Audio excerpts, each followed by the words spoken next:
30,000 से कम नहीं, किसी भी कीमत पर नहीं। मानदेय में दम नहीं, दावत है कि कमीशन में दम नहीं, और 30,000 से कम नहीं। हम लोग का जो मांग है, इसको चाहे जैसे भी हो लेकर आएंगे। इसके लिए, इसकी तैयारी के लिए आए हुए हैं। और इस तैयारी के माध्यम से 30 अक्टूबर 2023 को बिहार राज्य के 55,000 जन्मगत दुकानदार और उसके नौकरी के साथ 1 लाख की संख्या में विक्रेता एवं नौकरी 1 लाख की संख्या में पट्टा गर्दनी बाग में फैल जाएंगे।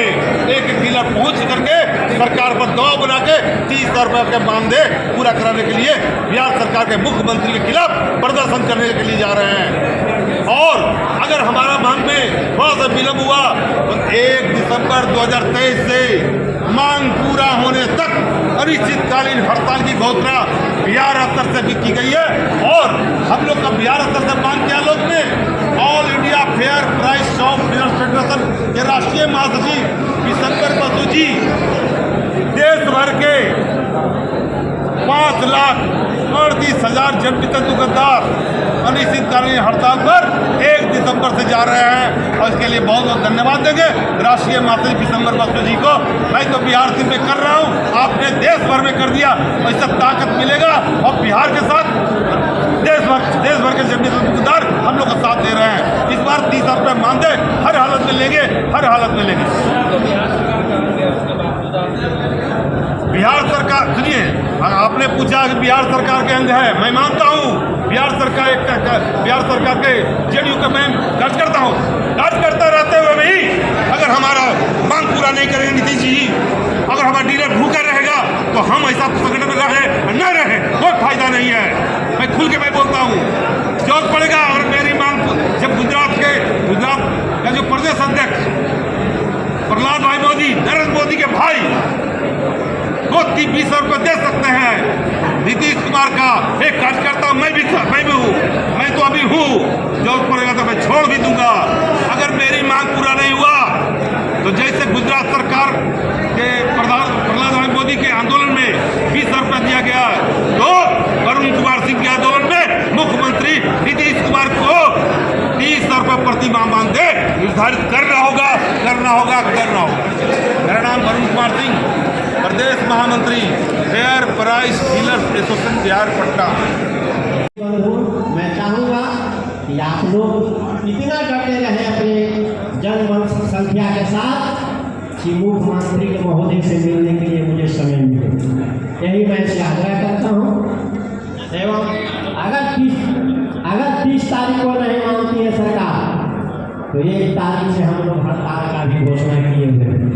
बंधु, आपका मनोबल होना चाहिए अपने बाल बच्चों हक अधिकार के लिए। लोग बंधु बहुत से कहते हैं कि मशीन जमा कर दो, क्यों भाई मशीन जमा कर दो?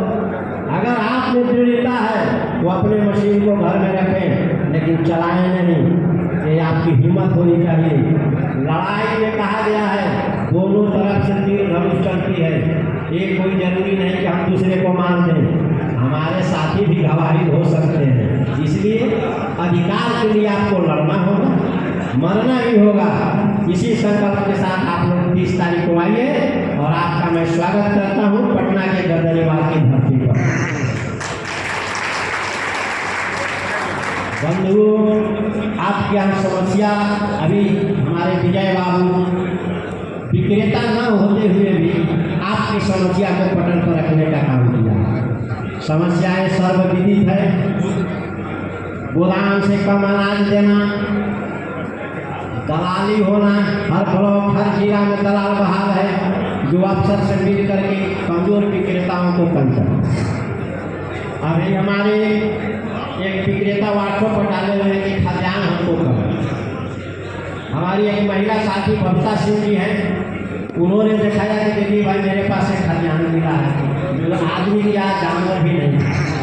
बंधु, बिल्कुल यही बात है, आप ही क्या नहीं तमाम जगह देता है, लेकिन इसका कि विक्रेताओं को लेके आ जाए, सिर्फ एक कहते हैं कि आ जाओ एकता बनो। अरे एकता क्या बना भाई, एकता तो बना हुआ है। आज हम बिहार के विक्रेता 90% विक्रेता वरुण जी के साथ हैं, 10% लोगों को तोड़ने जोड़ने में लगा हुआ। इसलिए बंधु, मैं तमाम विक्रेताओं से आग्रह करूँगा कि एक सूत्र में बंधे रहें और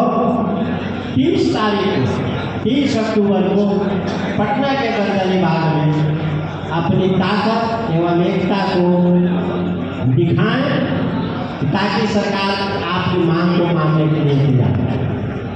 बंधुओं, तमाम लोगों से, पटना आने वाले लोगों से मैं कहना चाहूँगा कि आप तब तक वहाँ धरना पर डटे रहें